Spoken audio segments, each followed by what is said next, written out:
लेकिन यशिका ये क्यों भूल जाती थी? इस दुश्मनी की शुरुआत उसके भाई शौर्य ने ही की थी।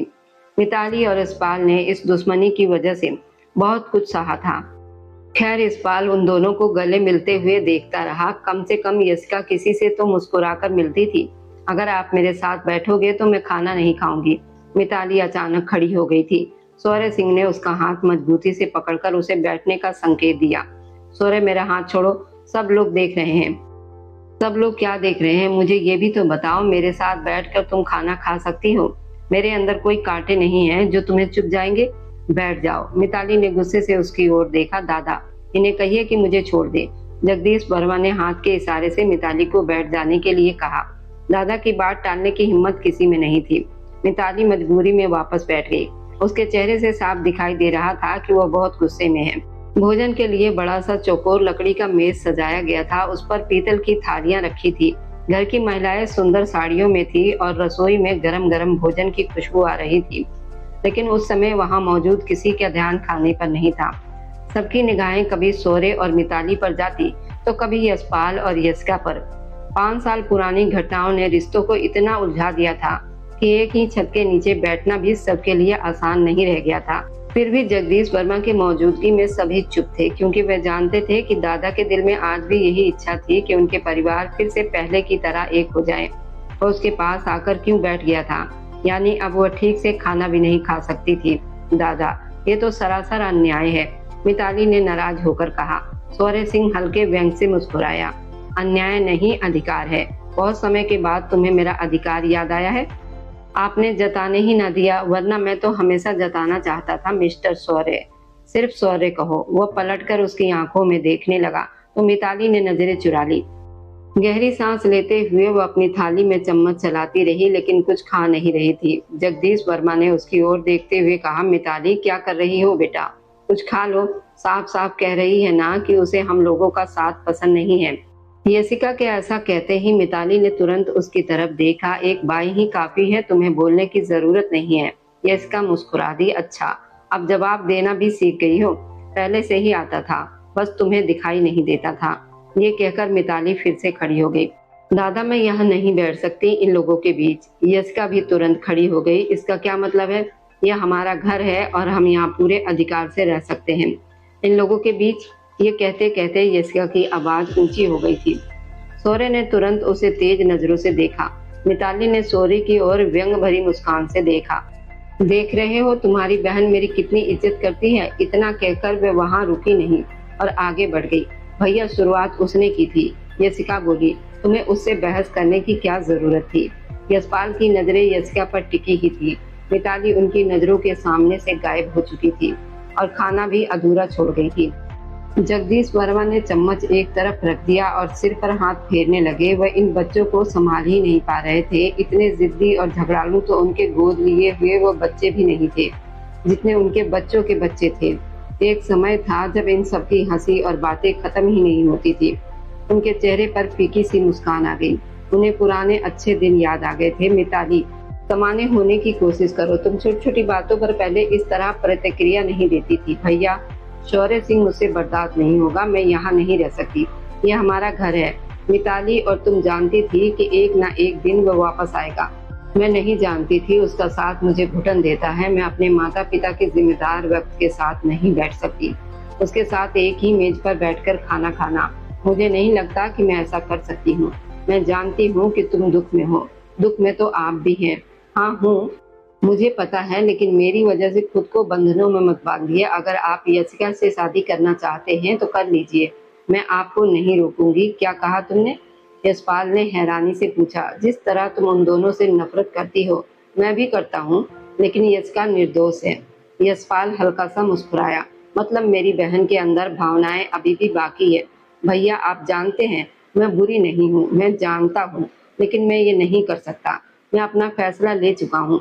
तुम्हें भी अपने लिए जल्दी कोई फैसला लेना पड़ेगा। शायद आप सही कह रहे हैं। उधर ये एक बड़ी बैठक थी जहां मिताली अपनी प्रस्तुति और नए प्रोजेक्ट के बारे में विस्तार से समझा चुकी थी। पूरी प्रस्तुति के दौरान शौर्य उसे कई बार बीच में रोक चुका था। वह धोरे के साथ उसके हर सवाल का जवाब देती रही। बैठक खत्म होने के बाद जैसे ही बाकी कर्मचारी बाहर निकले, मिताली ने अपना कोट ठीक किया और सोरे की तरफ देखने लगी, जो अभी भी अपनी उंगलियों में पेन घुमा रहा था। आगे से मेरी किसी भी प्रस्तुति के दौरान मुझे बीच में रोकने की जरूरत नहीं है। सौर्य सिंह, मैं आपके साथ सम्मान से पेश नहीं आऊंगी। सौर्य मुस्कुराया और पेन को और तेजी से घुमाने लगा। मेरा सम्मान करना तो वैसे भी तुम्हारा कर्तव्य है, अब तुम करती नहीं हो वह अलग बात है। उसने आंखें गोल करते हुए कहा, मिस्टर सौर्य, मेरे साथ ज्यादा घुलने मिलने की कोशिश मत कीजिए। वह अपनी कुर्सी से उठा और उसकी ओर बढ़ने लगा। मिताली ने एक कदम पीछे लिया। सौर्य, रुकिए, क्या कर रहे हैं आप? लेकिन वह नहीं रुका। वह लगातार उसकी ओर बढ़ता रहा। पीछे हटते हुए मिताली दीवार से जा टकराई।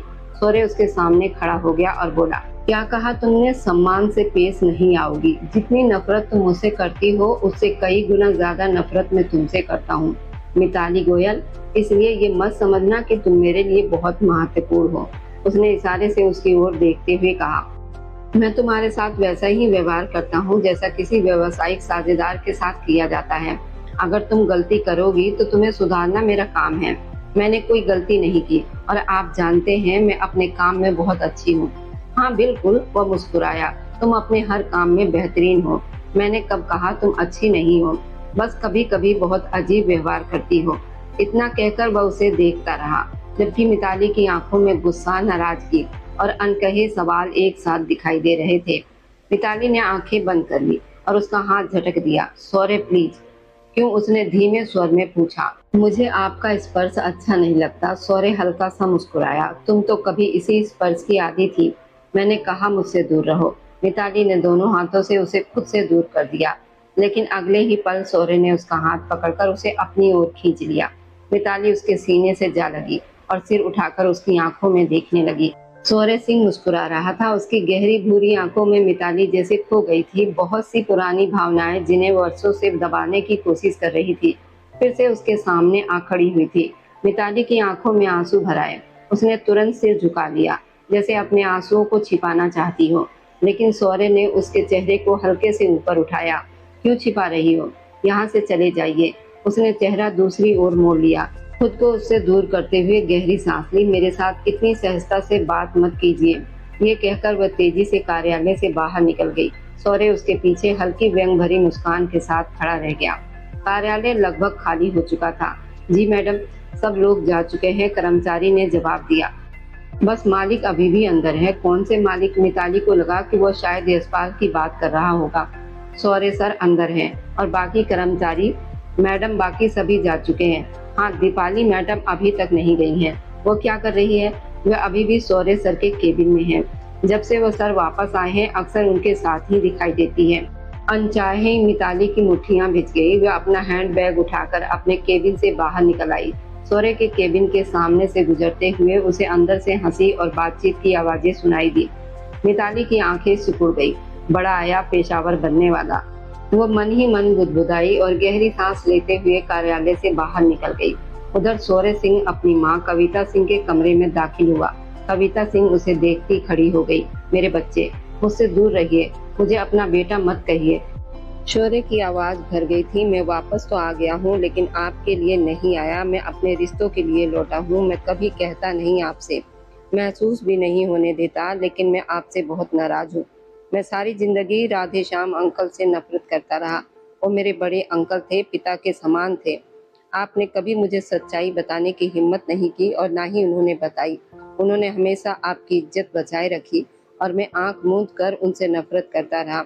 इसके बावजूद उन्होंने मेरी हर इच्छा पूरी की। एक पिता के लिए उसकी बेटी सबसे अनमोल होती है। मैं मिताली से प्रेम करता था। उन्होंने मेरी शादी मिताली से करवा दी, फिर भी मैं उन्हें नफरत करता रहा। मिताली मुझे लाख समझाती थी कि उनके पिताजी बुरे नहीं हैं। जरूर कोई ऐसी बात है जो बड़े लोग हमसे छिपा रहे हैं, लेकिन मैं नहीं सुनता था। मैंने वही माना जो मैंने अपनी आंखों से देखा। वे लोग कुछ नहीं बताते थे, लेकिन आप तो बता सकती थी। आखिर क्या हुआ था? आपने भी नहीं बताया। मैं जानता हूँ कि आपके लिए अपने बच्चे को अपने अतीत की सच्चाई बताना आसान नहीं था, लेकिन माँ मुझ पर थोड़ा रहम कर लेती। आप जानती थी कि मैं आपका बेटा हूँ। मैं भी वही गलती करूँगा जो आपने की थी। मुझसे गलती हुई, लेकिन 5 साल पहले जो हुआ वो मैं नहीं चाहता था। वह एक दुर्घटना थी और उस दुर्घटना की सजा मुझे कैसे मिली ये आप जानती हैं। मैं मिताली गोयल को खोकर जी रहा हूँ। उसे लगता है कि मैं उसे प्रेम नहीं करता, उसे नफरत करता हूँ। हाँ, मेरा अहंकार बहुत बड़ा है। मैं उसे यही दिखाता हूँ कि मैं उसे नफरत करता हूँ। लेकिन अगर मेरे दिल से पूछिए माँ, तो जगदीश दादा बिल्कुल सही कहते हैं। मैं आज भी उसे बहुत प्रेम करता हूँ। बोलते बोलते उसकी आवाज कांप गई, गला भर आया था, आंखों से आंसू बह निकले। माँ, मैं उसे बहुत चाहता हूँ। कविता सिंह की आंखें भी भर आई। मेरे बच्चे, मुझे माफ कर दो। मैं क्या करती, मुझसे गलती हुई थी। मैं खुद को नफरत के योग्य समझती थी, इसलिए लोगों की नाराजगी सहती रहती।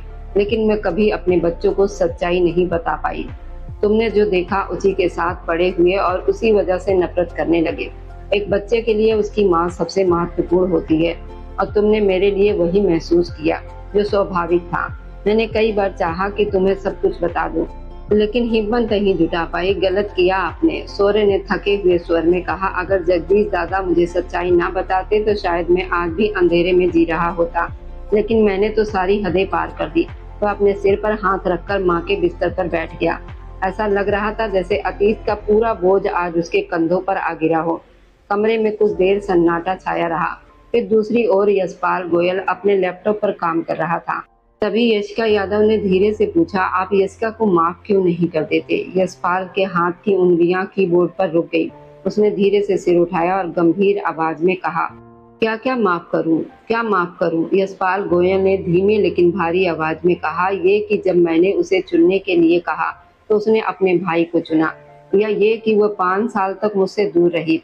आखिर क्या माफ करूं? मुझे कुछ समझ में नहीं आता। जो फैसला मैंने लिया है, क्या तुम उसमें मेरे साथ हो? निशिका यादव हल्का सा मुस्कुराई। आप जानते हैं मैं आपको कितना चाहती हूँ। यशपाल उसकी तरफ देखता रहा। मैं खुद नहीं जानता कि मैं क्या कर रहा हूँ और क्यों कर रहा हूँ। बस इतना जानता हूँ कि अगर तुम साथ रहोगी तो जिंदगी आसान रहेगी। लेकिन आप यशिका से प्यार करते हैं। मैं नहीं चाहता कि मैं आप दोनों के बीच आऊँ। वो मेरी सबसे अच्छी दोस्त है। यशपाल मुस्कुराया। थी, वह हम दोनों को छोड़कर चली गई थी। अपने भाई को अकेला कैसे छोड़ती? निष्का ने धीरे से कहा, तो क्या वह अपनी माँ को भी नहीं छोड़कर गई थी? क्या उसका भाई हम सबसे ज्यादा जरूरी था? निष्का ने नजरें झुका ली। दरवाजे के बाहर खड़ी यशिका ये सारी बातें सुन चुकी थी। उसका चेहरा सफेद पड़ गया था। क्या यशपाल सचमुच निष्का से शादी सिर्फ उसे सजा देने के लिए करना चाहता था? क्या उसे कोई और नहीं मिला था कि वह उसी के सामने किसी और से शादी करने का फैसला करे? यशिका की आंखों में आंसू भर आए। उसका हाथ अन्यास अपने दिल पर चला गया। तभी उसकी नजर जगदीश वर्मा पर पड़ी, जो दूर खड़े उसे ही देख रहे थे। वह छोटे छोटे कदमों से उनके पास पहुंची। दादा, जगदीश वर्मा मुस्कुराए और उसके सिर पर हाथ फेर दिया। अपना अहंकार छोड़ दो बेटी, ये इंसान को अंदर से खा जाता है। प्यार में अहंकार का कोई काम नहीं होता। तुम लोग जो कर रहे हो गलत कर रहे हो। अपनी जिंदगी खुद बर्बाद कर रहे हो। बेवजह एक दूसरे से नाराज हो। जब इतना प्यार करते हो तो एक दूसरे से छिपाते क्यों हो? यशिका ने गहरी सांस ली। दादा, अब बहुत देर हो चुकी है। नहीं बेटी, सिर्फ समय बीता है। तुम लोगों में से कोई भी आगे नहीं बढ़ा। जगदीश वर्मा बिल्कुल सही कह रहे थे। यशिका चुपचाप खड़ी रह गई। दूसरी तरफ मिताली गोयल ने सौर्य सिंह को देखते ही पूछा, वह क्या कर रही थी आपके कार्यालय में? उसके अचानक पूछे गए सवाल पर सौर्य खड़ा हो गया। कौन क्या कर रही थी? मेरे कार्यालय में वही दीपाली जो भी कर रही थी, आपसे मतलब होगा? मिताली ने नाराज होकर कहा, अगर मेरे कार्यालय में कोई पुरुष अकेला बैठा हो, पूरा कार्यालय खाली हो, तो आपका क्या प्रतिक्रिया होगी? सौर्य सिंह। सौर्य ने आगे बढ़कर उसका हाथ पकड़ लिया। तमीज से बात करो। क्यों? मिताली ने उसकी आंखों में देखते हुए कहा, क्योंकि तुम मेरी पत्नी के बारे में बात कर रही हो। मिताली व्यंग से हंस पड़ी। पत्नी? अच्छा, तो इतनी प्रिय है आपको आपकी पत्नी? फिर बताइए, दीपाली के साथ बंद कार्यालय में क्या कर रहे थे? उसने अपना हाथ छुड़ा लिया। सौर्य उसकी तरफ देखकर मुस्कुराया। तुम उससे जलती हो। मुझे किसी से जलन नहीं होती। मिताली ने तुरंत नजरें फेर ली। ये बहुत गौर और पेशावर व्यवहार है। लेकिन उसकी झिझकती आवाज और लाल पड़ता चेहरा कुछ और ही कहानी सुना रहे थे। सौर्य उसकी हालत देखकर मुस्कुरा उठा। अच्छा, वह धीरे से बोला, फिर इतना गुस्सा क्यों आ रहा है? मिताली ने कोई जवाब ना दिया। तुम आज भी मेरी परवाह करती हो? सौर्य ने कहा, बिल्कुल नहीं। तो फिर दीपाली का नाम सुनकर तुम्हारा चेहरा इतना लाल क्यों हो गया? मिताली ने होंठ भींच लिए। आप खुद को बहुत महत्वपूर्ण समझते हैं। सौर्य हल्का सा हंसा। और तुम खुद को बहुत समझदार समझती हो। कम से कम मैं उन लोगों में से नहीं हूँ जो हर बात का मजाक बनाते हैं, और मैं उन लोगों में से नहीं हूँ जो अपनी भावनाएं छिपाने के लिए गुस्से का सहारा लेते हैं। सौर्य ने जवाब दिया। मिताली ने उसे घूरा। आप सचमुच असंभव इंसान है, फिर भी 5 साल के बाद भी तुम्हारी हर बात का केंद्र मैं ही हूँ। सौर्य की मुस्कान और गहरी हो गई। मिताली कुछ पल उसे देखती रही, फिर गुस्से में मुड़ी और वहां से चली गई। लेकिन उसके जाते हुए कदमों को देखकर सौर्य के चेहरे की मुस्कान धीरे धीरे फीकी पड़ गई। मैं जानता था कि गुस्से और शिकायतों और गलतफहमियों की इस दीवार के पीछे आज भी वही मिताली छिपी हुई है, जिसे उसने कभी पूरे दिल से प्यार किया था। बिल्कुल ऐसा ही है, मैं भी तो एक साधारण आदमी ही हूँ। सौर्य सिंह बिना मिताली के तरफ मुड़े बोला। बहुत अच्छा, मैं भी देखती हूँ कौन है जिसे आप मेरे मुकाबले में खड़ा करते हैं। ये कहती हुई मिताली गुस्से में पैर पटकती हुई कमरे से बाहर निकल गई और उसके जाते ही सौर्य हंस पड़ा। मैं अंदर आ सकती हूँ? वह अपनी रॉकिंग चेयर पर बैठा हुआ था। आवाज सुनते ही खड़ा हो गया। यह आवाज उसके लिए अनजान नहीं थी, यशिका सिंह की आवाज थी। उसे इतनी रात को अपने कमरे में देखकर वह कुछ पल के लिए ठिठक गया। तुम यहाँ क्या कर रही हो? मुझे आपसे बात करनी है। उसकी आवाज कांप रही थी। यशपाल गोयल धीरे धीरे उसके सामने आकर खड़ा हो गया। क्या चाहिए तुम्हें? आप किसी और से शादी नहीं कर सकते। यशपाल मुस्कुराया। क्यों नहीं कर सकता? कर सकता हूँ। मैं तुम्हारे बंधन में तो नहीं हूँ कि तुम मना करोगी और मैं शादी नहीं करूँगा। मेरे प्यार के बंधन में तो हो ना। सारे वादे नहीं भूल सकते। आपने कहा था कि मेरी जगह किसी और को नहीं दोगे। यशपाल हंस पड़ा। जब मैंने तुम्हें रोका था तब तुम क्यों नहीं रुकी थी? यशपाल वह आगे बढ़ी और उसका कॉलर पकड़ लिया। मैंने कहा ना कि मेरी जगह किसी और को नहीं दोगे। वह मुस्कुराया। लेकिन अगर मैं कहूँ कि मैं तुम्हारी जगह किसी और को दे चुका हूँ तब क्या करोगी? मर जाऊंगी। यशिका ने उसके दोनों बाजू पकड़ लिए। क्या मेरे अंतिम संस्कार को देखने का साहस है तुम्हें? यशपाल 2 कदम पीछे हट गया। यशिका, ये कैसी बातें कर रही हो? उसका पूरा अस्तित्व जैसे हिल गया था। मैं मजाक नहीं कर रही, साफ साफ बता दो मुझे। अगर मेरे जाने का दुख सह सकते हो तो जाओ, जिसे शादी करनी है कर लो। अगर नहीं सह सकते तो मेरे प्यार को इस तरह मत रुलाओ। मैं सच में टूट जाऊंगी। मैं तुम्हें किसी और के साथ नहीं देख सकती। वह मुड़ गई। यशपाल ने तुरंत उसका हाथ पकड़ लिया। मैं उसकी सिसकियां साफ सुन सकता था। तो फिर मुझसे शादी कर लो। उसके ये शब्द कमरे की खामोशी को चीरते हुए गूंजे। यशिका की सांसें तेज हो गई। भैया, शौर्य भैया नहीं मानेंगे। यशपाल हल्का सा मुस्कुराया। मतलब आज भी तुम्हारे लिए तुम्हारा भाई मुझसे ज्यादा जरूरी है और आज भी तुम उसी को चुन रही हो? उसने उसका हाथ छोड़ दिया। तो जाओ, मेरे अंदर भी इतना साहस है कि मैं एक मरे हुए रिश्ते को हमेशा के लिए विदा कर दूं। जिस तरह तुम बार बार मुझे तोड़कर चली जाती हो, उसी तरह मैं भी तुम्हें अपने दिल से निकाल सकता हूँ। यशपाल नहीं जानता था कि उसके अंदर इतनी कठोर बातें कहने का साहस कहाँ से आया। लेकिन यशिका सब सुनती रही, जैसे सचमुच भीतर से मर गई हो। फिर उसके होठों पर फीकी मुस्कान आई। मुझे लगा था कि तुम मेरे बोलने का इंतजार करोगे, कि मैं कहूंगी कि इस बार मैं भैया को मना लूंगी। उसने अपनी आंखों से आंसू पूछे। लेकिन तुमने तो मुझे अपने दिल से ही निकाल दिया। अगर तुम्हारे अंदर सच में मुझे भूलने का साहस है तो मैं भी तुम्हें ये मौका देने की कोशिश करूंगी। ये कहकर वह रुकी नहीं और वहां से चली गई। यशपाल की सांसें तेज हो गई। वह ये क्या कह गया था? उसके अंदर इतना साहस कहाँ से आ गया था? उसने अपने माता पिता की मृत्यु का दुख सहा था और आज तक वह दर्द उसके दिल में था। फिर अपने प्यार को कैसे भुला सकता था? मैं वहीं घुटनों के बल बैठ गया। आखिर इंसान का अहंकार इतना बड़ा क्यों होता है? दिल और दिमाग की लड़ाई में हम हमेशा दिल को ही हारने क्यों देते हैं? दूसरी तरफ मिताली गोयल कार्यालय में थी। जरा इधर आइए, उसने आवाज दी। दीपाली ने मुड़कर अपनी वरिष्ठ अधिकारी की तरफ देखा। जी मैडम, आपने मुझे बुलाया? हाँ, तुम्ही से बात कर रही हूँ ना। मेरे हिसाब से तुम्हारी ड्यूटी शाम 5:30 बजे खत्म हो जाती है। जी मैडम, ऐसा ही है। तो आजकल तुम 7 बजे तक कार्यालय में क्या करती रहती हो? उसके बोलने का अंदाज पूरी तरह जांच पड़ताल वाला था। मैडम, सर रुकने के लिए कह देते हैं, इसलिए रुक जाती हूँ। अच्छा, आजकल तुम उनके लिए बहुत समर्पित हो गई हो। मैं उनकी सहायक हूँ, इसलिए काम में मदद करनी पड़ती है। कार्यालय के समय में कर लिया करो। किसी के लिए जरूरत से ज्यादा मेहनत करने की जरूरत नहीं है। अपनी भी कोई अहमियत रखो। मैडम, मैं समझी नहीं। कुछ नहीं, अब जाओ। दीपाली उलझन में वहां से निकल गई। उसे समझ में नहीं आया कि मिताली उस पर नाराज क्यों हो रही थी। वह तो सिर्फ अपना काम कर रही थी। उधर मिताली कार्यालय का निरीक्षण करते हुए कर्मचारियों को जरूरी बातें समझा रही थी। अपने नेवी ब्लू सूट का बटन ठीक करते हुए उसने बाल एक तरफ किए। वह बेहद आकर्षक लग रही थी। और लोग अन्यास ही उसे देखकर रह जाते थे। तभी उसकी सुनहरी आंखें एक जगह जाकर ठहर गई। शौर्य सिंह भी शायद निरीक्षण पर निकला हुआ था और दीपाली हमेशा की तरह उसके आगे पीछे घूम रही थी। मिताली का चेहरा तुरंत सख्त हो गया, जबकि उसके दिल में उठती जलन को शायद वह खुद भी स्वीकार नहीं करना चाहती थी। दीपाली शौर्य सिंह की शर्ट पर गिरा हुआ दाग बड़े अधिकार से अपने हाथ से साफ कर रही थी। मिताली गोयल की मुट्ठियां अपने आप भिज गईं। उसे इतना गुस्सा आया कि उसके हाथ में मौजूद कॉफी का कप उसी के हाथ में टूट गया। कांच टूटने की तेज आवाज ने शौर्य और वहां मौजूद कई लोग उसकी तरफ देखने लगे। शौर्य जो एक फाइल में उलझा हुआ था, मिताली की तरफ देखते ही ठिठक गया, लेकिन अगले ही पल उसकी नजर मिताली के हाथ पर गई, जहां से खून तेजी से बह रहा था, फर्श पर टकरा रहा था। गुस्से में उसे एहसास ही नहीं हुआ था कि उसने कप को कितनी जोर से दबाया था। उस पल न फाइल महत्वपूर्ण रही, न काम, न कर्मचारी और न ही बाकी लोग। शौर्य वहां से तेजी से मिताली की तरफ बढ़ा, जैसे उसके अलावा दुनिया में कुछ भी जरूरी न हो।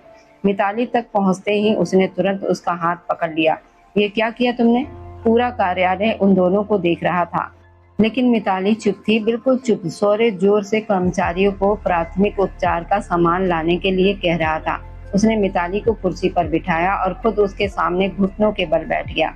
बड़े ध्यान से उसके हाथ से खून साफ करने लगा और पट्टी बांधने लगा। वो बहुत परेशान दिखाई दे रहा था, उसके हाथ भी हल्के हल्के कांप रहे थे।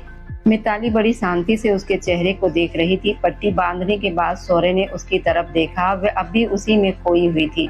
शौर्य ने उसकी आंखों के सामने उंगलियां टकराई तो वो जैसे होश में आई।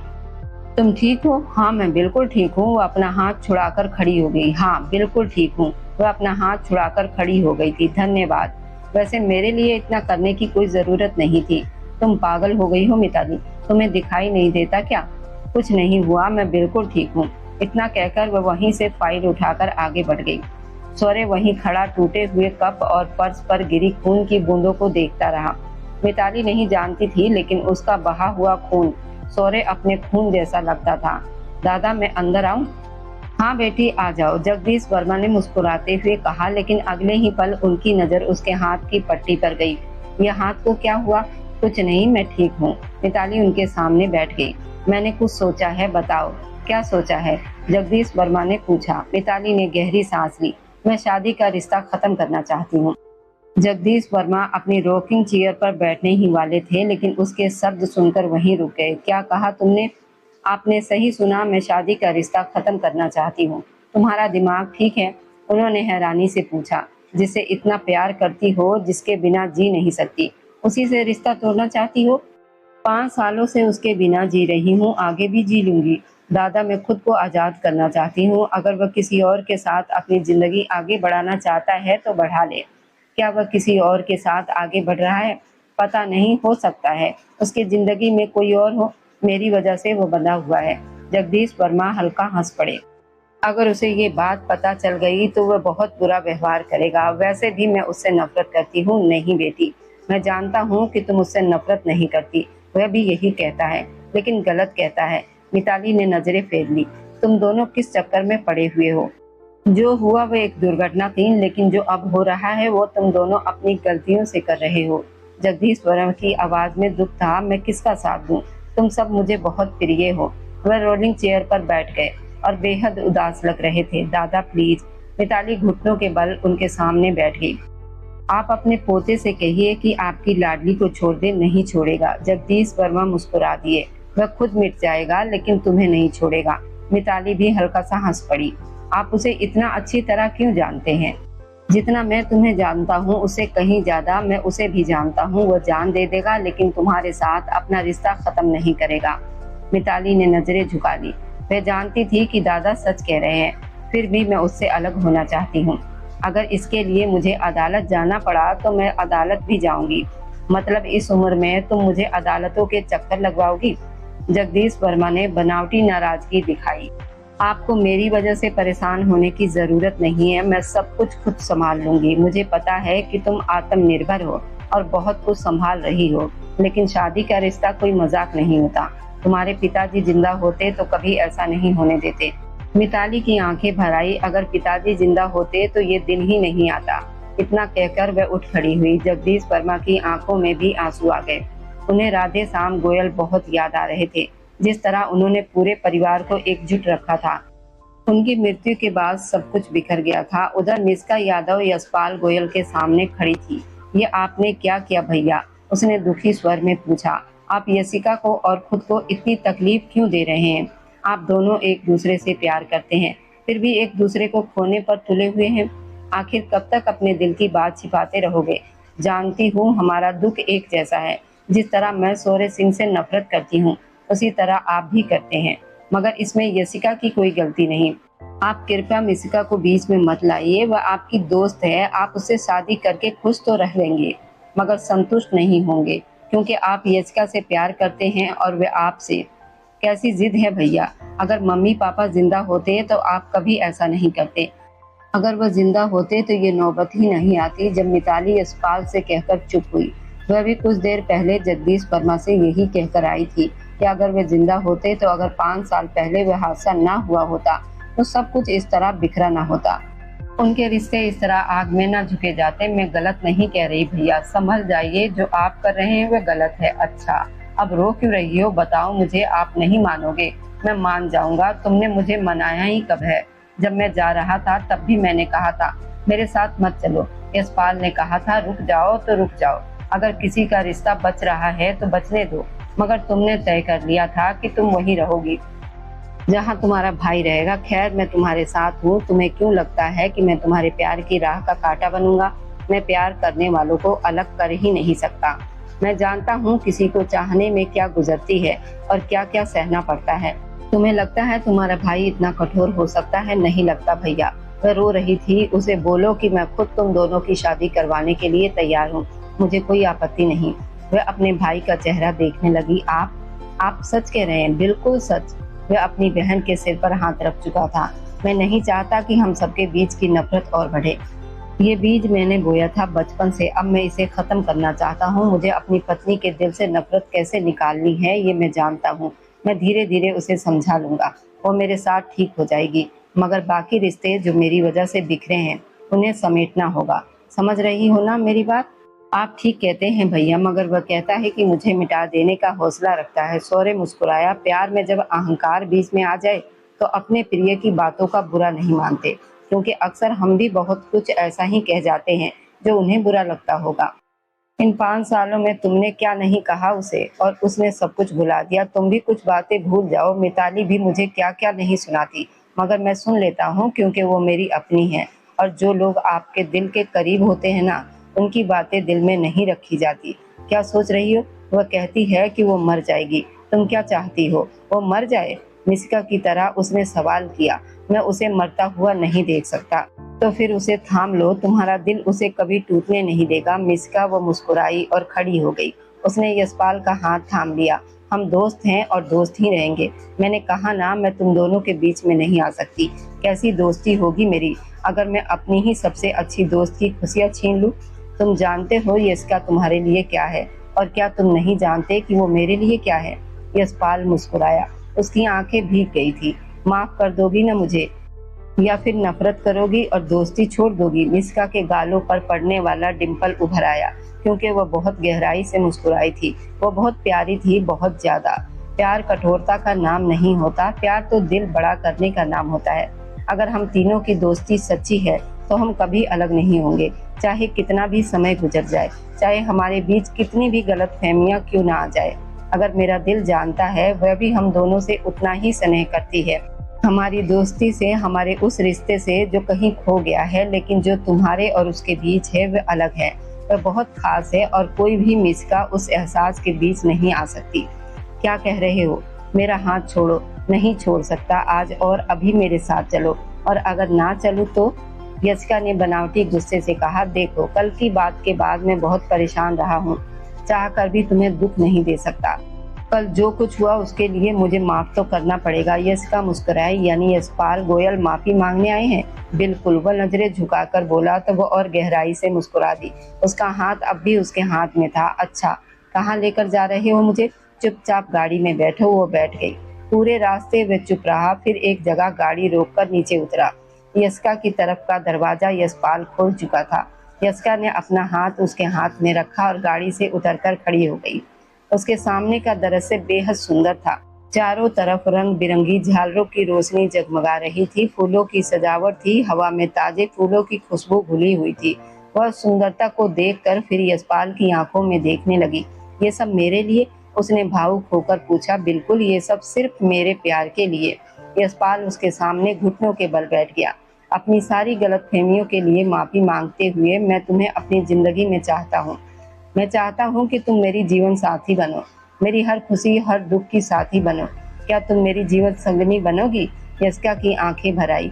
वह भी उसके सामने घुटनों के बल बैठ गई। हाँ हाँ हाँ, वह रोते हुए 3 बार कह चुकी थी। झालरों की रोशनी में जैसे उनके शब्द भी चमक उठे थे। यशपाल की आंखें भी नम थी। दोनों एक दूसरे को गले लगाकर खड़े थे। उन्हें ऐसा लग रहा था जैसे वर्षों बाद उन्हें फिर से अपना प्यार मिल गया हो। जब नफरत, जिद और शिकायतें खत्म हो जाती हैं तो दिल में यही सुकून उतरता है।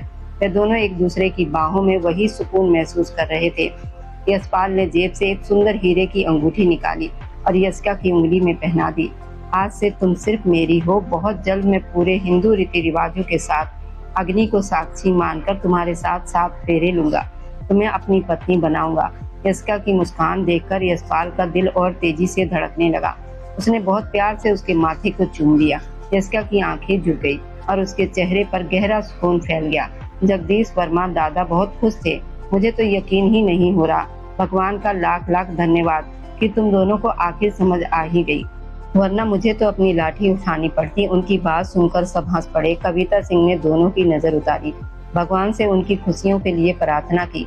जो गलतियां हुई थी वो बीते समय की बातें थी।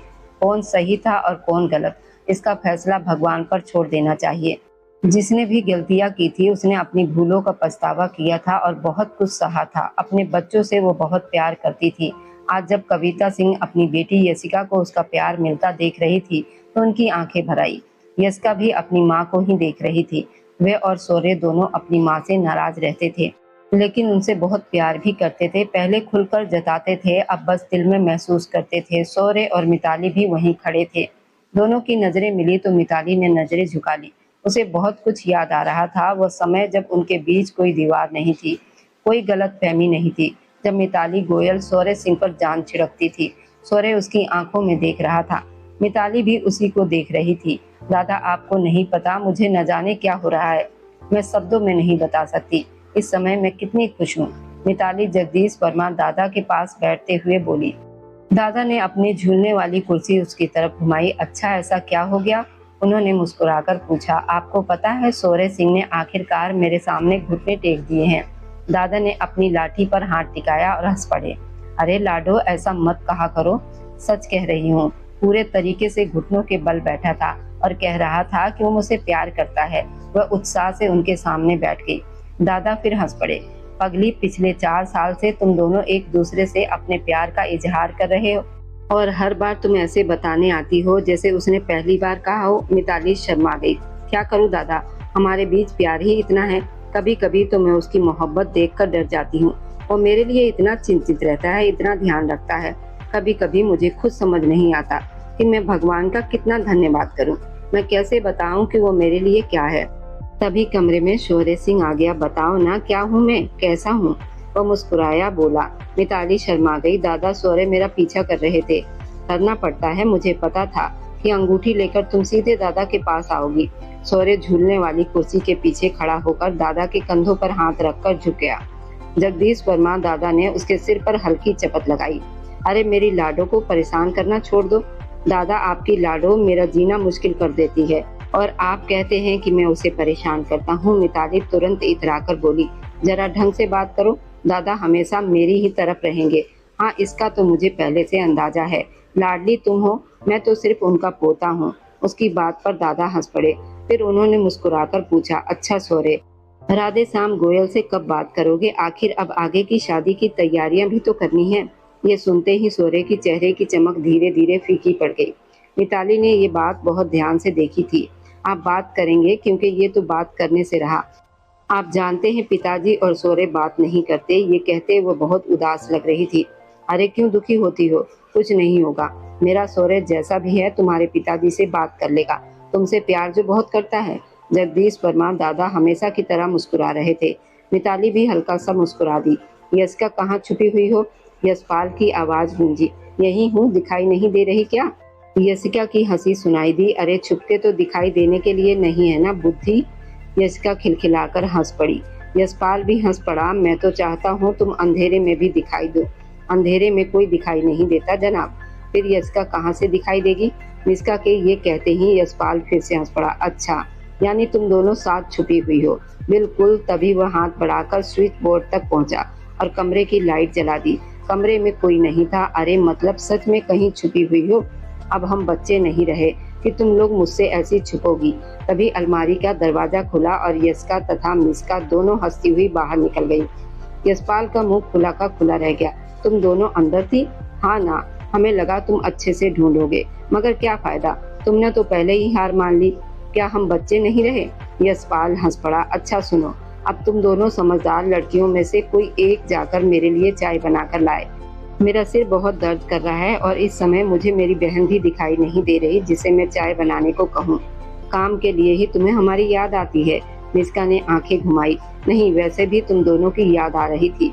वैसे मैं तुम्हें उतना परेशान नहीं करता जितना तुम दोनों मुझे करती हो। अपने सारे काम मुझसे करवाती हो, हर जगह लाइन में खड़ा करती हो क्योंकि मैं अकेला लड़का हूँ और तुम दोनों को मुझसे फायदा होता है। यशिका और निष्का दोनों हंस पड़ी। फिर कैसी दोस्ती, अगर तुम हमारे काम ही ना हो? अच्छा, इसलिए इससे पहले कि दादा आ जाए और मुझे धक्के देकर तुम दोनों के कमरे से बाहर निकाल दे, तुम दोनों मेरे साथ चल रही हो और मेरे लिए चाय बना रही हो। घर के बाकी लोग क्या कर रहे हैं? यशिका ने आंखें झपकाई तो यशपाल ने उसे घूरा। यशिका जी, तुम जानती हो मुझे तुम्हारे हाथ की चाय पसंद है, तो सीधा सीधा कहो ना कि मैं चाय बना दूं। यशिका उठकर खड़ी हो गई। यशपाल ने मुस्कुराते हुए अपने बालों में हाथ फेरा। तभी सीढ़ियों से राधे श्याम गोयल नीचे उतरते दिखाई दिए। उनके साथ उनकी पत्नी विनीता गोयल भी थी। दोनों हंसते हुए बात कर रहे थे, नीचे आ रहे थे। तभी उनकी नजर बैठक में बच्चों पर पड़ी। वहां सभी मौजूद थे। सोरे, यशिका, मिसिका, यशपाल और मिताली। पांचों एक दूसरे के साथ मजाक कर रहे थे, हंस रहे थे। कभी बहस करते तो अगले ही पल फिर दोस्त बन जाते। राधे श्याम गोयल मुस्कुराए। देख रही हो, दादा भी उनके साथ बच्चे बन जाते हैं। सचमुच जगदीश वर्मा दादा भी उन्हीं के साथ बैठे थे।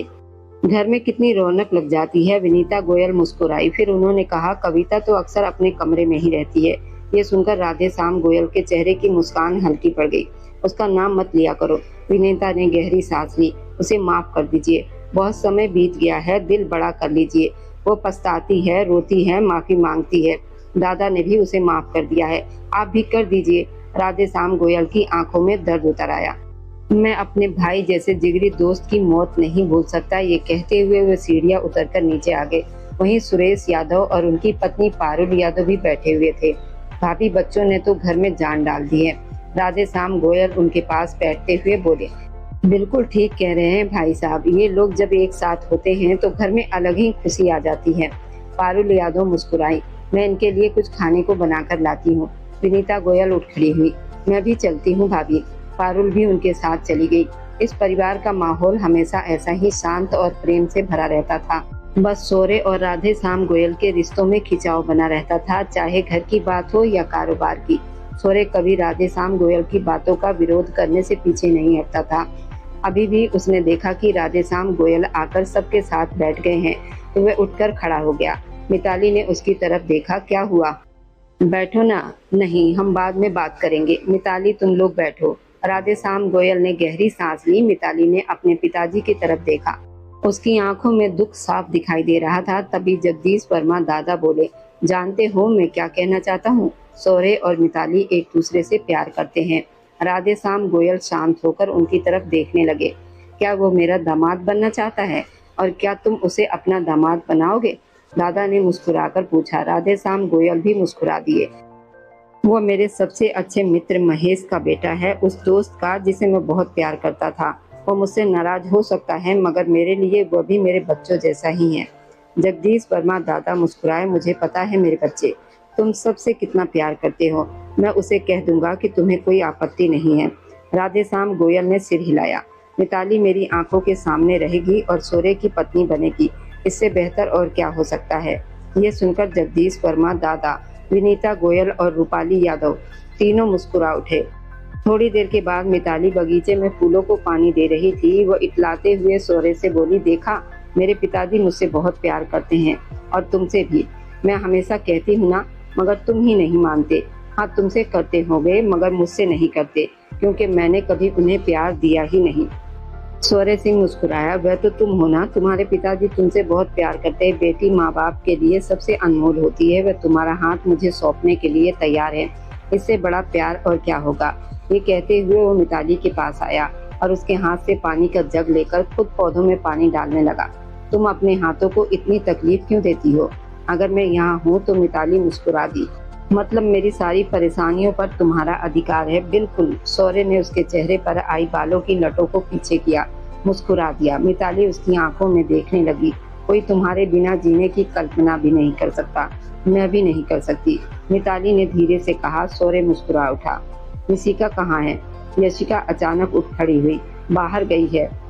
वह क्यों पूछ रही हो? यशपाल ने पूछा। पता नहीं, सुबह से दिखाई नहीं दी, इसलिए पूछ रही हूँ। हाँ, आज उसे काफी देर हो गई है। यशपाल यशिका के पास बैठ गया। वैसे मैं बहुत खुश हूँ। मिताली और भैया की बात पक्की हो गई है। हाँ, खुश तो मैं भी हूँ। अच्छा है, सौर्य के मन की कुछ नाराजगी कम होगी। मुझे नहीं लगता पूरी तरह कम होगी, लेकिन जब दो लोग एक दूसरे से प्यार करते हैं तो उन्हें मिल जाना चाहिए। ये बात तो तुमने बिल्कुल सही कही। यशपाल ने यशिका की उंगलियों में अपनी उंगलियां फंसा ली। यशिका उसकी आंखों में देखने लगी। कितना प्यार करते हो मुझसे? बहुत ज्यादा। मैं अंदाजा भी नहीं लगा सकता कि कितना। मैं भी नहीं बता सकती कि मैं कितना प्यार करती हूँ। जानता हूँ, प्यार का कोई माप नहीं होता। प्यार बस होता है या नहीं होता। तभी पारुल यादव कमरे में आई। उनके चेहरे पर चिंता साफ दिखाई दे रही थी। यशपाल, मिस्का को बहुत देर हो गई है। मुझे नहीं पता वो कहाँ है। यशपाल तुरंत उठ खड़ा हुआ। क्या हुआ आंटी? पता नहीं बेटा, वह अभी तक घर नहीं लौटी। वह अपनी दोस्त गुंजन पांडे के घर गई थी, लेकिन वापस नहीं आई। यशिका ने घबराकर यशपाल की तरफ देखा। मैं भी साथ चलूंगी। नहीं, तुम घर पर रहो। नहीं, मैं भी चलूंगी। मुझे चिंता हो रही है। आखिरकार यशपाल मान गया और दोनों घर से निकल गए। दूसरी तरफ मिस्का घबराकर पीछे हट रही थी। अमित राणा उसकी तरफ बढ़ रहा था। तुम्हें क्या लगता है मैं तुम्हें यहाँ से जाने दूंगा? मिस्का ने उसका हाथ झटक दिया। देखो अमित, गुंजन तुम्हें पसंद करती होगी, लेकिन मैं नहीं। वह सिर्फ मेरी दोस्त है। मेरे पास मत आना। मैं आऊंगा। यहाँ तुम्हें बचाने वाला कौन है? अमित बोला। गुंजन घर पर नहीं है। उसका फोन भी यही रह गया है। उसके माता पिता विदेश में हैं और तुम उसके एक संदेश पर यहाँ चली आई। पूरा घर खाली है। अब तुम्हें कौन बचाएगा? मिस्का डर गई। कृपा दूर रहे। उसी समय यशपाल यशिका गुंजन के घर पहुंच चुके थे। मुख्य दरवाजा अंदर से बंद था। यशिका को याद आया कि घर का एक पिछला दरवाजा भी है। दोनों तेजी से घर के पीछे पहुंचे। लगातार फोन मिलाए जा रहे थे, लेकिन कोई जवाब नहीं मिल रहा था। मिस्का का फोन भी नहीं उठ रहा था। पीछे का दरवाजा खुला हुआ था। दोनों अंदर घुसे और मिस्का को ढूंढने लगे। ऊपर की मंजिल से किसी की आवाज सुनाई दी। यशपाल ने यशिका को रुकने का इशारा किया। तुम यहीं रहो। नहीं, मैं भी साथ चलूंगी। नहीं, यहीं रुकना। यशपाल धीरे धीरे उस कमरे की तरफ बढ़ा जहां से आवाजें आ रही थी। उसने दरवाजा धक्का देकर खोला। अंदर का दृश्य देखकर उसका खून खौल उठा। मिस्का खुद को अमित से बचाने की कोशिश कर रही थी। यशपाल को देखते ही अमित ठिठक गया, लेकिन उसके चेहरे पर अजीब सी मुस्कान थी। ओह, यशपाल गोयल, कैसे बचाओगे इसे? यशपाल ने आगे बढ़कर कहा। मिस्का को जाने दो। जो बात करनी है मुझसे करो। मिस्का रो रही थी। यशपाल की नजर बार बार उसके आंसुओं पर जा रही थी। अमित बोला, ठीक है, इसे जाने देता हूँ, लेकिन तुम यहीं रहोगे। मंजूर है, बस मिस्का को जाने दो। मिस्का तुरंत यशपाल के पास आई। आप चले जाइए यहाँ से। तुम जाओ, मैंने कहा ना जाओ। यशिका बाहर है, उसके साथ चली जाओ। नहीं, मैं आपको छोड़कर नहीं जाऊंगी। मैंने कहा जाओ। यशपाल की आवाज सख्त हो गई। मिस्का डरते हुए दरवाजे की तरफ बढ़ी। तभी अचानक धक्का मुक्की हुई। अगले ही पल तेज आवाज गूंजी। मिस्का ने बिना सोचे यशपाल को बचाने की कोशिश की और गंभीर रूप से घायल हो गई। अमित वहां से भाग निकला। गोली जैसे आवाज सुनकर यशिका दौड़ती हुई कमरे में पहुंची। मिस्का, उसकी चीख पूरे कमरे में गूंज गई। सामने का दृश्य देखकर किसी का भी दिल कांप जाता। अगले 2 दिन मिस्का अस्पताल के इमरजेंसी कक्ष में रही। पूरे परिवार की सांसें अटकी हुई थी। पुलिस ने अमित राणा को गिरफ्तार कर लिया था। जब मिस्का को होश आया तो यशपाल की आंखों में आंसू आ गए। उसका हाथ थामे हुए बोला, मुझे लगा था हम तुम्हें खो देंगे, मिस्का हल्का सा मुस्कुराई। अगर आपको कुछ हो जाता तो मैं भी जी नहीं पाती। उसके शब्द सुनकर यशपाल लंबे समय तक उसकी आंखों में देखता रहा, जैसे वहां कोई ऐसा भाव पड़ रहा हो जिसे वो पहले कभी समझ नहीं पाया था। प्यार अक्सर आंखों से बोलता है और उस समय दोनों की आंखें बहुत कुछ कह रही थी। उनके हाथ अब भी एक दूसरे के हाथों में थे। तभी फोन बजा। तुम कहाँ हो? ऑफिस में हूँ। तुम कहाँ हो? मैं तुम्हारे पास आ रही हूँ। क्या तुम ऑफिस आ रही हो? शौर्य सिंह उठ खड़ा हुआ। हाँ। तुम ऑफिस आ गई हो? हाँ, ऑफिस आई हूँ। अभी लिफ्ट में हूँ, लेकिन तुम तो जानते हो मुझे बंद जगहों से कितनी घबराहट होती है, मिताली गोयल ने फोन पर कहा। तो फिर लिफ्ट में चढ़ने की क्या जरूरत थी? शौर्य उससे बात ही कर रहा था कि अचानक उसे महसूस हुआ मिताली की आवाज बंद हो गई है। मिताली, मिताली, क्या हुआ? वह बार बार पुकारने लगा। उसने फोन की तरफ देखा, कॉल कट चुकी थी। वह तेजी से अपने केबिन से बाहर निकला, सीधे लिफ्ट की तरफ भागा।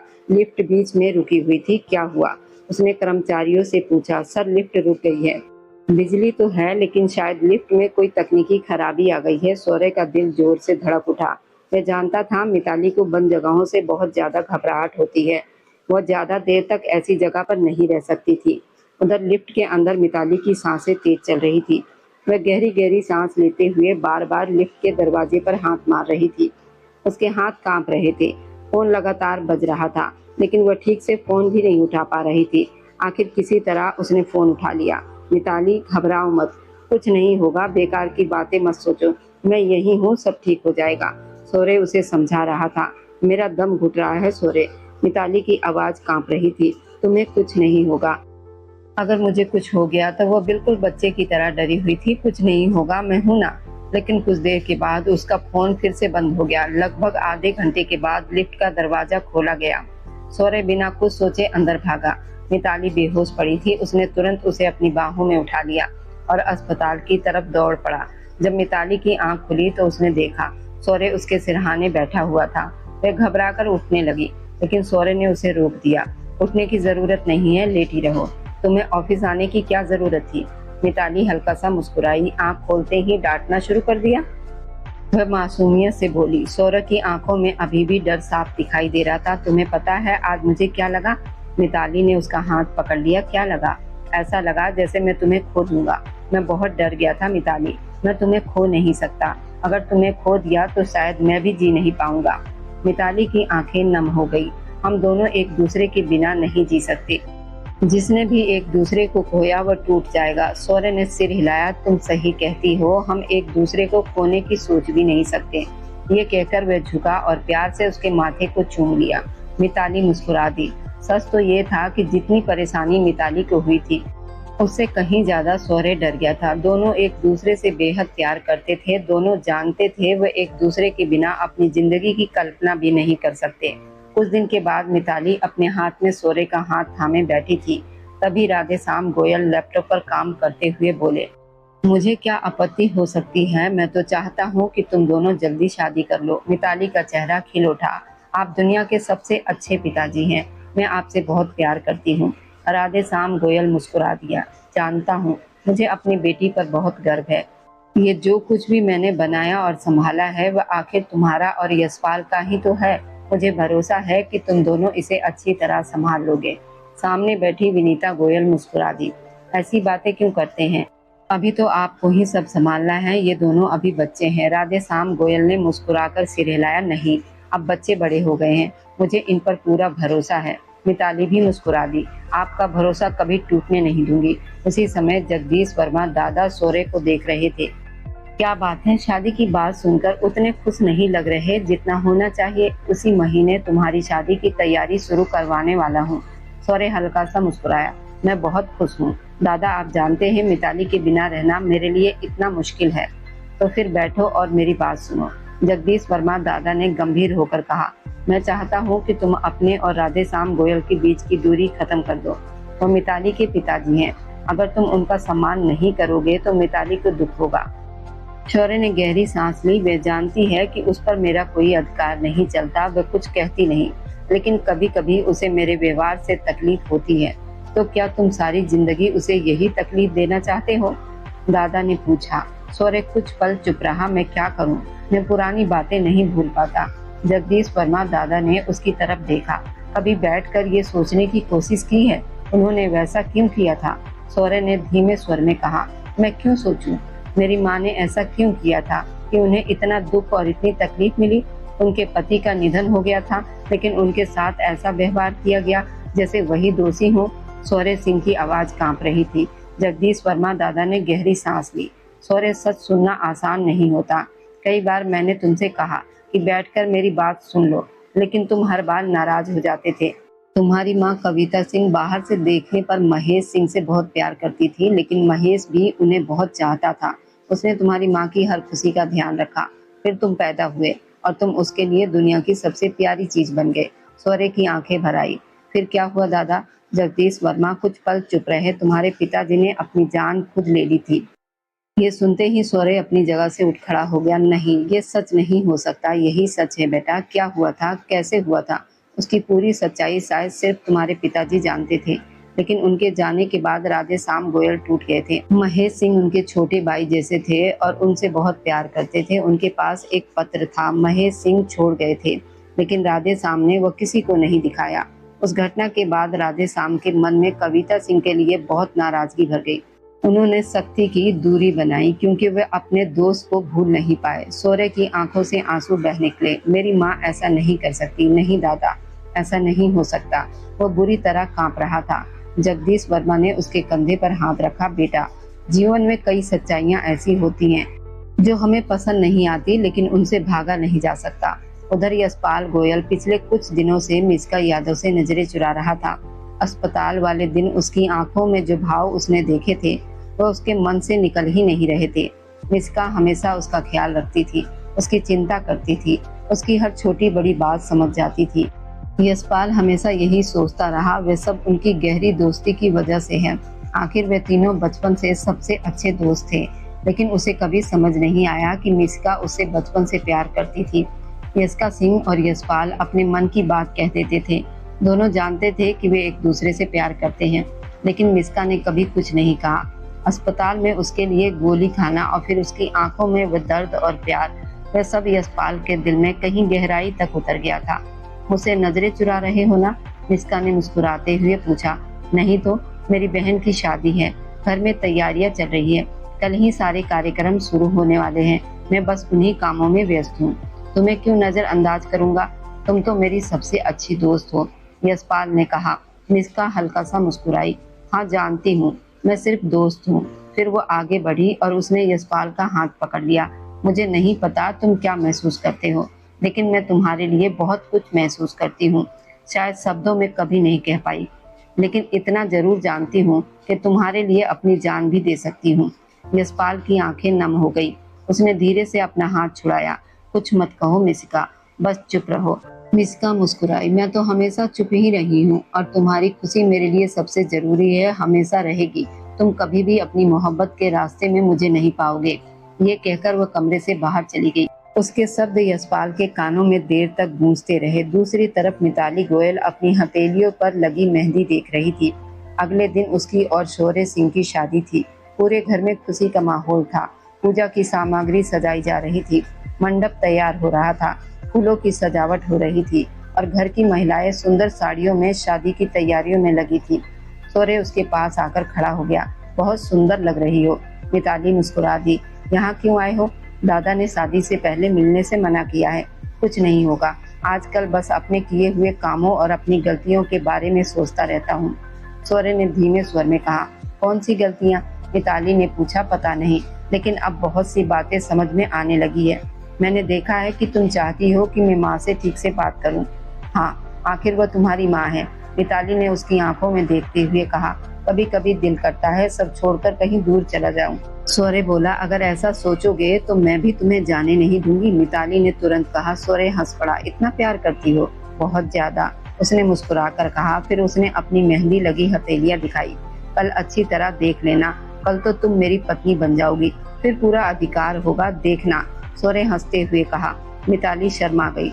दादा कहते हैं कि पति पत्नी का रिश्ता सबसे खास होता है, और तुम दादा की हर बात मानती हो? हाँ, क्योंकि मैं उनसे बहुत प्यार करती हूँ। मिताली ने कहा और फिर अपनी बाहें उसके गले में डाल दी। उस पल सौर्य के मन का सारा तनाव जैसे दूर हो गया। अगले दिन वैदिक मंत्रों, अग्नि के साथ फेरे, वरमाला और परिवार की शुभकामनाओं के बीच दोनों का विवाह संपन्न हुआ। मिताली अब सौर्य की पत्नी थी। अपने सच्चे प्रेम को पा लेना जीवन की सबसे बड़ी खुशियों में से एक होता है और आज सौर्य ये बात पूरे दिल से महसूस कर रहा था। लेकिन उसी खुशी के बीच उसके मन में एक बोझ भी था। जगदीश वर्मा दादा से सच्चाई जानने के बाद वह राधेश्याम गोयल से माफी मांगना चाहता था। इस समय उसकी माँ कविता सिंह उसके सामने खड़ी उसकी शादी की पोशाक ठीक कर रही थी। माँ, मैं आपसे नाराज नहीं हूँ, लेकिन दुखी जरूर हूँ। आपने मुझे सच्चाई क्यों नहीं बताई? मैंने सारी जिंदगी राधेश्याम अंकल से दूरी बनाए रखी, जबकि वो मुझसे इतना प्यार करते हैं, यशपाल से भी ज्यादा मुझे महत्व देते हैं, और मैं उनसे इसलिए नाराज रहा क्योंकि मुझे लगा कि उन्होंने आपके साथ गलत किया था। उसकी आवाज भर गई थी। कविता सिंह की आंखें भी आंसुओं से भर चुकी थी। बुरे थे, ये भी तो बताना चाहिए था ना। सौर्य सिंह की आवाज भर गई थी। कविता सिंह ने आगे बढ़कर अपने बेटे की आंखों से आंसू पोंछ दिए। आज के दिन तो मत रो बेटा, मुझे माफ कर दो, मैं सचमुच शर्मिंदा हूँ। तुम्हारे पिताजी महेश सिंह की मौत ने मुझे अंदर से तोड़ दिया था। मैंने उनका दिल दुखाया था। आज तक उसी दुखी के साथ जी रही हूँ। मुझसे बहुत बड़ी गलती हुई थी। मैं अपनी जिम्मेदारियों पर खरी नहीं उतर पाई। देखो, मैंने अपनी पूरी जिंदगी बदल दी। सौर्य ने अपनी माँ को देखा। वह हमेशा की तरह सादे सफेद रंग की साड़ी में थी। सच तो ये था कि उसने अपनी माँ को बहुत कम हंसते देखा था। वो ज्यादातर पूजा करती, भगवान के सामने हाथ जोड़कर बैठती और बहुत शांत रहती। उन्होंने कभी अपने लिए कुछ नहीं मांगा, कभी किसी से बहस नहीं की। जैसे अपने जीवन की गलती का बोझ वो हर दिन अपने साथ लेकर चल रही हो। हमेशा खुश रहो बेटा, तुम्हारा घर हमेशा बसा रहे। कविता सिंह ने कांपते हाथों से उसके सिर को छुआ। सौर्य ने धीरे से उनकी हथेलियां अपने चेहरे से हटा दी। उधर बारात विवाह स्थल के लिए निकलने वाली थी। मिताली गोयल को सीधे विवाह मंडप में पहुंचना था। कुछ देर पहले कविता सिंह और परिवार के बाकी लोग घर से निकल चुके थे। सौर्य सीढ़ियां उतरकर नीचे आया तो बैठक में बैठे राधेश्याम गोयल और विनीता गोयल की नजर उस पर पड़ी। वह हल्का सा मुस्कुराया। राधेश्याम गोयल भी मुस्कुरा दिए। वे आगे बढ़े और प्यार से उसकी नजर उतारी। बेटे जैसा दामाद मिला है मुझे, मैं बहुत खुश हूँ। सौर्य की आंखें फिर भर आई। मुझे माफ कर दीजिएगा ना। राधेश्याम ने उसके कंधे पर हाथ रखा। बहुत पहले ही माफ कर दिया था। मैं जानता हूँ वो तुम्हारी माँ है। मैं उनके मामले में सख्त रहा, लेकिन शायद अपने दोस्त महेश सिंह को भूल नहीं पाया। अब लगता है कि जो सजा उन्हें उनके जीवन में नहीं मिली, वह देने वाला मैं कौन होता हूँ। सौर्य ने सिर झुका लिया। आप अपनी जगह बिल्कुल सही थे। राधेश्याम मुस्कुराए। खैर, आज बहुत अच्छे लग रहे हो। फिर उन्होंने विनीता गोयल की तरफ देखा। आप गाड़ी में जाकर बैठिए, मैं अभी आता हूँ। विनीता मुस्कुराकर बाहर चली गई। सौर्य ने हैरानी से उनकी तरफ देखा। राधेश्याम ने जेब से एक पुराना लिफाफा निकाला। जगदीश वर्मा दादा ने बताया कि अब तुम सच्चाई जान चुके हो। मैं ये तुम्हें कभी नहीं देना चाहता था, क्योंकि वह तुम्हारे पिताजी की आखिरी निशानी है। मैं नहीं चाहता था कि तुम्हारी माँ तुम्हारी नजरों में गिर जाए, लेकिन अब ये तुम्हारी अमानत है। इसे आज मत पढ़ना, कल पढ़ लेना। ये जब मन करे तब पढ़ लेना। ये कहकर वो बाहर चले गए। सौर्य कई मिनट तक उस पत्र को देखता रहा, लेकिन खुद को रोक नहीं पाया। वह वहीं बैठ गया और पत्र खोलकर पढ़ने लगा। जैसे जैसे वह शब्द पढ़ता गया, उसे अपने पिताजी महेश सिंह का दर्द महसूस होने लगा। कुछ शब्द धुंधले थे, जैसे लिखते समय हाथ कांप गए हों, आंसू कागज पर गिर पड़े हों। अपने टूटे दिल की पीड़ा लिखते हुए उन्होंने कितना सहा होगा, ये सौर्य पहली बार समझ पा रहा था। उसका सीना भारी होने लगा। उसे लग रहा था जैसे सांस लेना मुश्किल हो रहा हो। कुछ देर के बाद वह गाड़ी में जाकर बैठ गया। इंजन चालू कर दिया। राधेश्याम गोयल को उसका चेहरा ठीक नहीं लगा। बेटा, सब ठीक है ना? हाँ, मैं ठीक हूँ, सौर्य ने जवाब दिया, लेकिन उसकी आवाज कांप रही थी। उसकी आंखें नम थी और मन अभी भी उस पत्र में अटका हुआ था। राधेश्याम रास्ते भर उसे इधर उधर की बातें करते रहे, लेकिन शौर्य का ध्यान कहीं और था। तभी अचानक सामने से तेज रफ्तार ट्रक आया। शौर्य, राधेश्याम की जोरदार आवाज गूंजी, लेकिन तब तक बहुत देर हो चुकी थी। भयानक दुर्घटना हो गई।